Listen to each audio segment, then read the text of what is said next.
Sa buhay ng tao, may darating na tamang pag-ibig. Ano bang gusto mong malaman?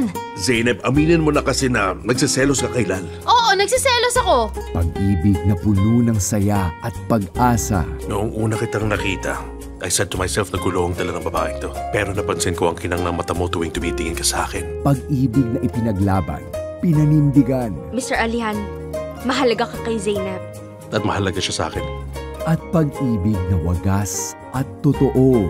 Na-corner mo na naman ako. Well, halika rito.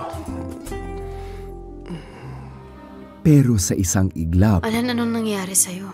ang pag-ibig na naglaho na. The thrill is gone now that we're together. Nagsasawa na ako sa atin. It's over. Hindi mo na makita, hindi mo na marinig, at hindi mo na maramdaman. Kami ni Alihan, nakipag-break siya sa akin. Pag-ibig na sinayang at pinabayaan. So please prepare a round of applause for my secretary Zeynep, who will be coming to Atlanta with me. Paano kung huli na ang lahat? Anong gagawin mo?